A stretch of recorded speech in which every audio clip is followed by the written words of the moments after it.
Y en su reciente visita a Argentina, el presidente de Bolivia, Evo Morales, fue nombrado profesor titular honorario de la Cátedra de Estudios Suramericanos y Comunicación de la Facultad de Periodismo y Comunicación Social de la Universidad de La Plata. En su discurso de aceptación, el mandatario atacó a los dueños de los medios de comunicación y defendió que en su país existe la libertad de prensa. Para cambiar nuestra patria, para profundizar estas transformaciones, necesitamos un medio de comunicación. Cambiar los medios de comunicación. Como descolonizarnos de la forma en que maneja algunos dueños de los medios de comunicación. Y cuando yo digo la verdad sobre los medios de comunicación, ¿qué me dice la derecha? ¿Qué me dicen los dueños de los medios de comunicación? No hay libertad de expresión. Está allí sobra libertad de expresión. Podemos revisar los canales, las radios, ¿qué dicen? Hasta dicen de frente, maten a Evo Morales.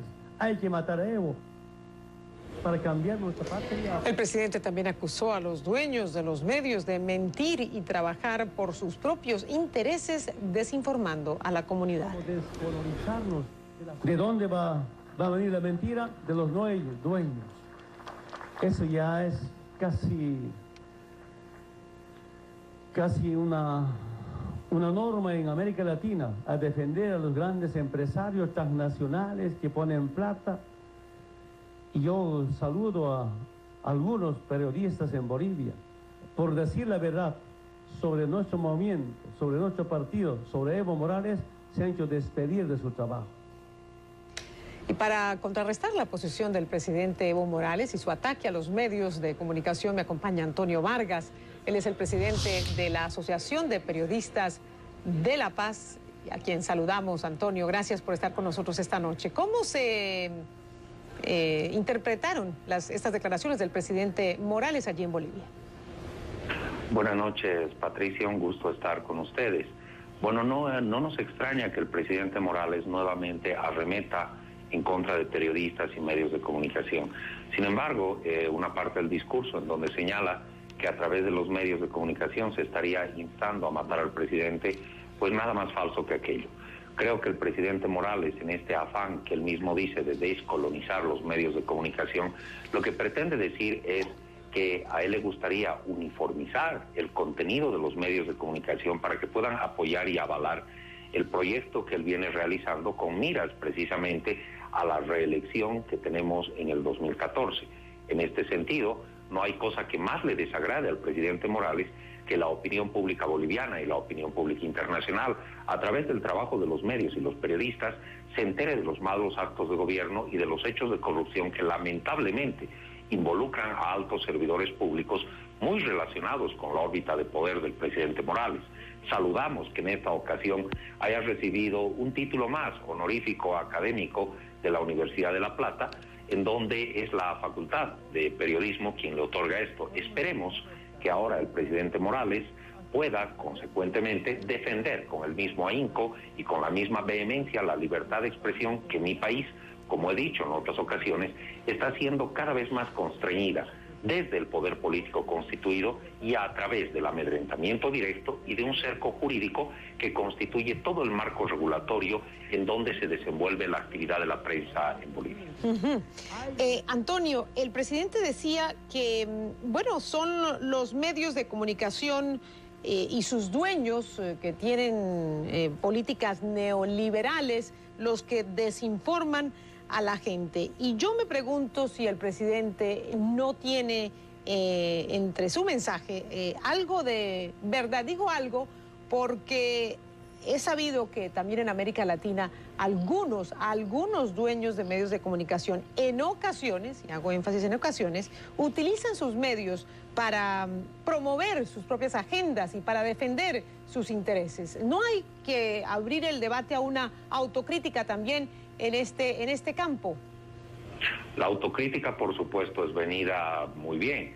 Sin embargo, debemos mencionar que en el caso boliviano, que es al que me voy a referir, el mayor monopolio de medios de comunicación constituido por un canal de televisión de cobertura nacional, un periódico de circulación nacional, una agencia boliviana de informaciones y una red nacional también de radio emisoras, está en manos precisamente del gobierno.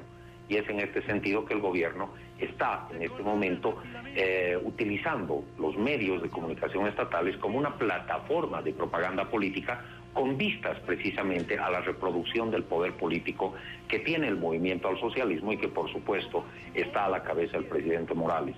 No debemos, sin embargo, dejar pasar la oportunidad para también llamar la atención respecto de algunas malas prácticas periodísticas que, Patricia, como en toda profesión, se dan.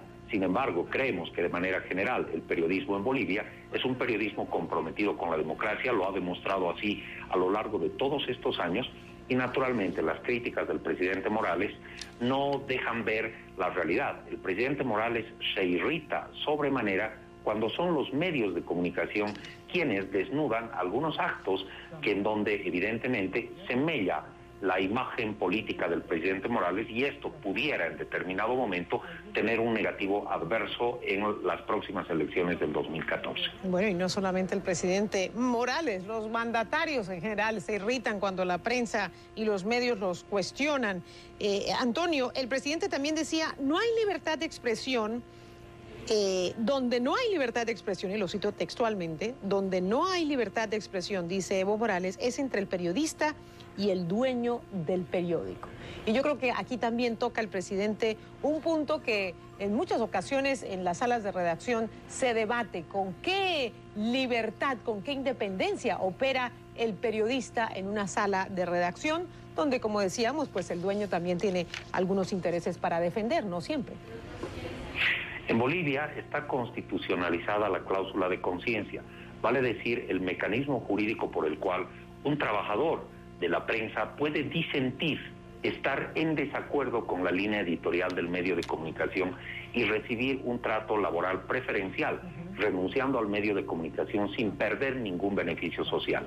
En este sentido, yo siempre me he resistido a imaginarme al periodista como una suerte de títere en manos del propietario del medio de comunicación. Considero que la gran mayoría de nuestros profesionales periodistas tiene el suficiente criterio y el suficiente profesionalismo como para impedir que los intereses del propietario del medio se vayan filtrando en una suerte de tergiversación respecto de la información que se ofrece todos los días a la opinión pública, porque de lo contrario estaríamos entrando en un mundo perverso en donde esto tiene una contramedida, pudiéramos decir que el canal estatal está absolutamente manejado hacia los intereses político-partidarios del presidente Morales. Sin embargo, creo que la existencia de la empresa privada y de los medios públicos, por lo menos en mi país, están hablando de un pluralismo, en donde es el lector, el televidente o el radioescucha quien va a seleccionar cuál de los discursos o cuál de los mensajes es aquel que él quiere escuchar, ver o leer. Clarísimo, clarísimo, Antonio. En muchas partes me preguntan cuál debe ser la respuesta, y no necesariamente la respuesta verbal, la respuesta escrita, sino la estrategia de los periodistas cuando son amedrentados, cuando se aprueban estos marcos jurídicos bastante vagos que, bueno, pueden utilizarse para perseguir a la libertad de prensa, a los medios, y creo que en Bolivia hay una asociación muy fuerte de periodistas que nos puede ilustrar al resto del continente para seguir, digamos, sus pasos. ¿Cuál debería ser esa reacción de los medios ante la arremetida de los gobiernos, por lo menos en el caso boliviano?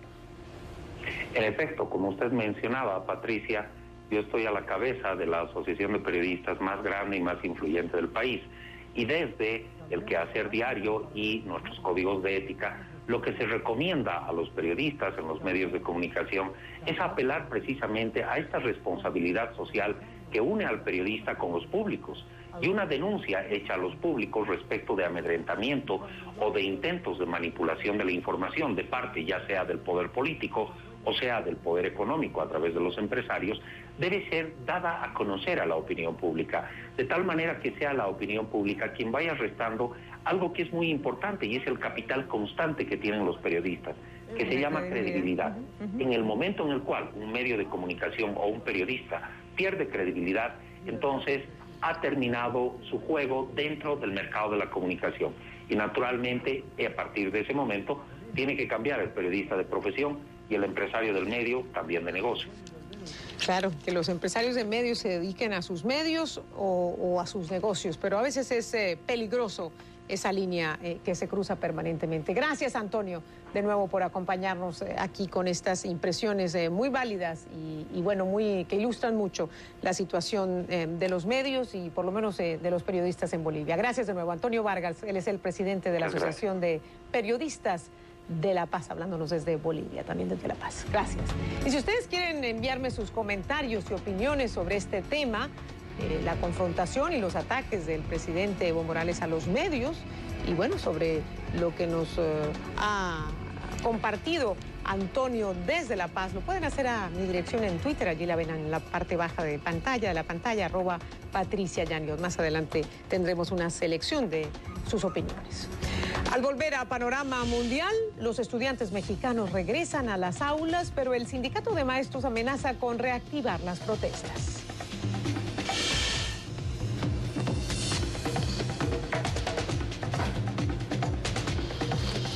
Y hablando de protestas, continúan las manifestaciones en Brasil y le tocó a los agricultores campesinos sin tierra.